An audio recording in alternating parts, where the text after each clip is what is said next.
Alright, so this is your EOC test review for genetics. So as I've said in the other videos, this is just something for you to kind of go through and listen, and with genetics you might want to work out some of the problems to make sure you can do them, but for the most part I don't want you taking notes as you go through this video. I just want you to listen and review as we go along. So first of all, the structure of DNA. So DNA stands for deoxyribonucleic acid. Think of it as a ladder. So the rails are sugar and phosphate, and the rails, this blue here and the red, and they alternate down the side, so it goes sugar, phosphate, sugar, phosphate. The steps are base pairs. Remember, A pairs with T, G pairs with C, and all together they make a nucleotide. Really important to know that a nucleotide is a sugar plus a phosphate plus a base. So what are the bases? So you have purines and pyrimidines. Purines are double-ringed, and A and G are examples of purines. Pyrimidines are a single ring, and C and T. Notice that A pairs with T, C pairs with G. So each base pair is a purine plus a pyrimidine. And that's a base pair.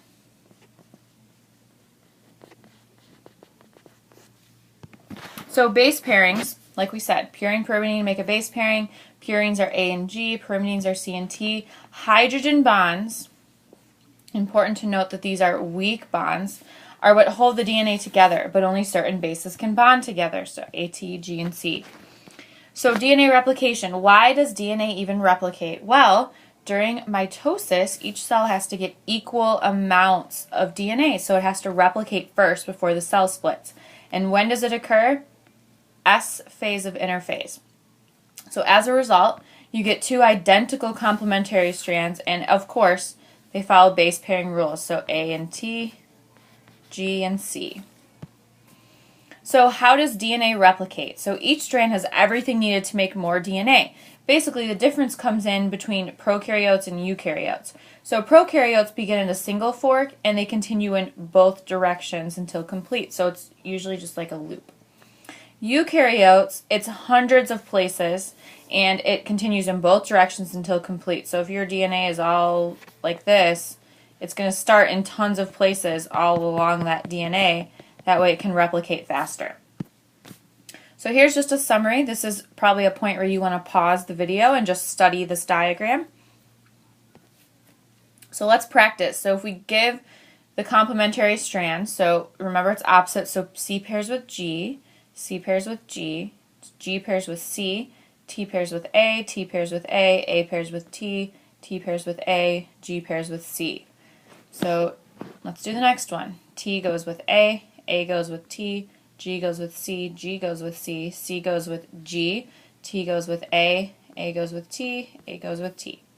And then the final one, A goes with T, G goes with C, C, G, C, G, C, G, T goes with A goes with T, G goes with C. So how is RNA different from DNA? So RNA stands for ribonucleic acid. So the biggest difference is the sugar. It's ribose instead of deoxyribose. It's also single-stranded, and it can leave the nucleus, which is really important in terms of protein synthesis. And the bases are a little bit different too. So instead of thymine, we now have uracil. So uracil pairs with adenine, and then C and G pair together. So there's three types of RNA. So there's messenger RNA, which is mRNA for short. This carries genetic code. Ribosomal RNA, which is rRNA for short, and it joins those codons at the ribosome. And then we have tRNA, which has those amino acids, and it transports T. So here's just a picture of the types. You might want to pause here and check this out. This is your mRNA. This is showing you tRNA with the amino acid. And then the rRNA you usually don't see, but it's kind of all involved in this. So where does all of this happen? So mRNA goes from the nucleus to the ribosome. That's why it's so important, is because DNA can't leave the nucleus and RNA can. Then rRNA is in the ribosome, tRNA is in the cytoplasm. And this picture right here gives a really good summary of what happens for protein synthesis. So transcription, which is part of protein synthesis, is when we're making DNA to RNA. So the RNA polymerase, which you see is this big green blob, that's RNA polymerase, it binds to the DNA and it makes that strand of mRNA, which then will leave the nucleus, which we say here. And then, like we said, C and G still pair, but now A and U pair instead. So let's practice some codon practice. So first of all, the start codon, I had you guys memorize this way back when, but, oopsie, but the AUG is always going to be your start codon. So you always need to remember that AUG is your start. Okay, your stop codons, there's 3, UGA, UAA, UAG, and what happens when you reach one of those is you stop. So let's practice that. So I'm giving you the mRNA, so you need to give me the amino acids. So we're going to go back and forth here because I don't have it on this sheet. But AUG, we should know already, codes for start. Then we go back, CCG. So C, C, G is proline. And we'll just use abbreviation. So pro. UCU is serine. AAG. So AAG is lysine. And UGA is stop. Okay, next one, we know that AUG is start. GCG, so GCG is alanine. AAA is lysine. UAA, that's a stop. So we don't go on any further, we just stop. So here with this one, we don't have a start, so we're going to skip until we find a start. Now we have a start. Okay, now we have GAG. So GAG is G-glutamate or GLU. UAG, oh, that's also a stop. So now we stop, and we don't go any further. So mutations, what is a mutation? So this is a permanent change in a cell's DNA. It can't go back. And what causes it? 2 things, spontaneously or chemicals and radiation. So UV, sometimes chemo causes some sort of cell mutations, things like X-rays, all that's going to cause a mutation. And there's 2 types. So we have a gene mutation, which just changes that single gene, okay, and we have a chromosomal mutation, which changes the entire chromosome. So which one do you think is going to be worse for an organism? The chromosomal by far is going to affect an organism more. So quick review of cell types. So we have somatic cells and sex cells. Somatic cells, remember, are body cells, and sex cells are reproductive cells. So let's practice. Mutations in somatic cells are blank on to the next generation. So body cells, these are not passed on. That's like saying that if you have a scar on your leg, your child is going to be born with that same scar. We know that doesn't happen. But mutations in sex cells are passed on to the next generation. And why is that true? Sex cells make the gametes. Your body cells are just for you and your body. So traits and alleles, these are into the kind of the problems now with genetics. So traits are carried on the genes. If you remember from the DNA stuff, genes are segments of DNA that code for a trait, and one characteristic equals one trait. So what are alleles? They're alternative forms of a gene. Example, Mendel's peas, 2 alleles for flower color, purple and white. Alleles are usually represented with letters, so little a or big A. So Mendel had 3 conclusions. It's really important that you understand these very well. So here I want you to stop and pause it, and I want you to read through these, and especially read through the examples as well. So genotype versus phenotype. These are very commonly mixed up. Genotype is the gene. These are the letters or those alleles.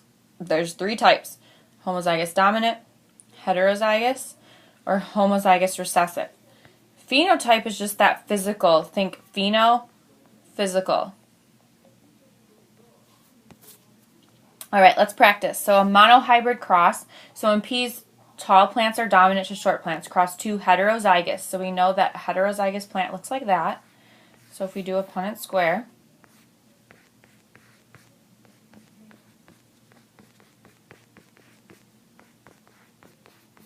All right, so it asks what they look like. That's asking for the phenotype.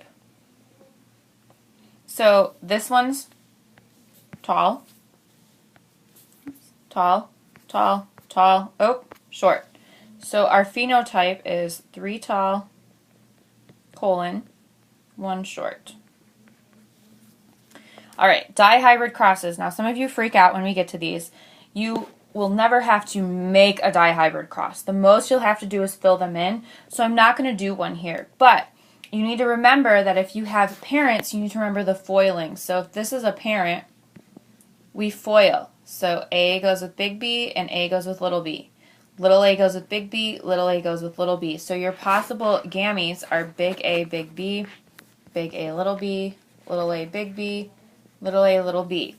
And remember, when you pair them up in your Punnett square, it always has to look like this, where the A's are together and the B's are together, and then the capital letters are first.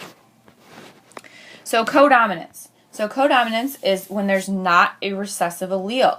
Instead, they both exist together. So 2 dominant homozygous colors exist, such as red and white in cattle.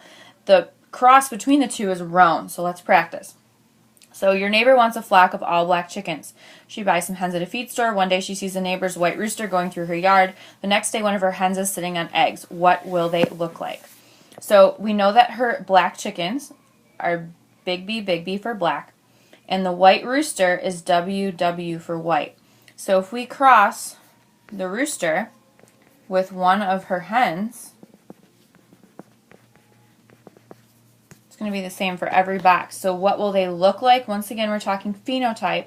They're going to be all speckled, kind of like our chicks. All right, incomplete dominance. So in incomplete dominance, the dominant is not completely dominant over the other. Really important, think of this like painting and blending colors. So black and white make gray, red and white make pink. This is really common in plants. So let's do our practice. So in cats, the gene for tail length shows incomplete dominance. Long tails are dominant to no tails. A heterozygous has a short tail. Cross a short tail cat with a long tail cat. All right, so we know that short tail is heterozygous. So we'll do big T, little t. And then a long tail cat is big T, big T. So we have big T, big T, big T, little t, big T, big T, big T, little t. So once again, what will they look like? That's asking for phenotype. So it's a 2 to 2, or we can reduce it to a 1 to 1. So 1 long to 1 short. All right, sex linked. These are a little bit different because of how it's represented. So you want to look down here at the example.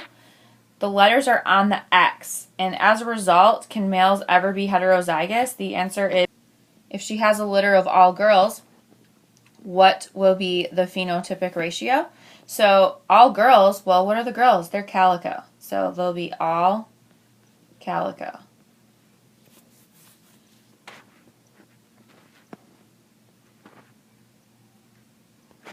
All right, blood type genetics. So there's 6 different genotypes for blood type. A has 2, B has 2, AB has 1, and O has 1. So let's practice.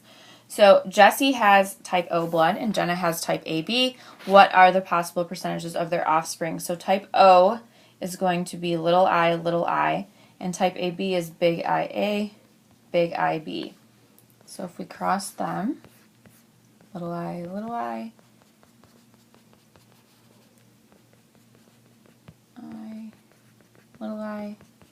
Sorry, this is getting hard to read. All right, so percentages of their offspring. So 50% A, 50% B. All right, Nikki's heterozygous for type A, just like this, and Nathan is heterozygous for type B, which is like that. What will be their offspring? So we'll draw that one down here. IAI, IBI, AB, I, little I. So they're going to have 25% A, 25% AB, 25% B, 25% O.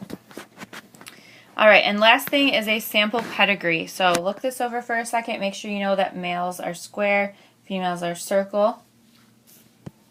So we're just going to practice drawing one. So Jordan and Maggie are married, so we know that Jordan's a square, Maggie's a circle, and have 3 children, 2 boys and a girl. Maggie has 3 brothers, Jordan has 2 sisters. So if we show Jordan here, he's married to Maggie, and they have 3 children, 2 boys and a girl. Boy, boy, girl. Okay, Maggie has 3 brothers. Remember, we never draw lines there because that's saying that she's married to her brother. So we go up. And then Jordan has 2 sisters. Once again, don't draw it there because that shows that they're mating or married. We go up. And that's it.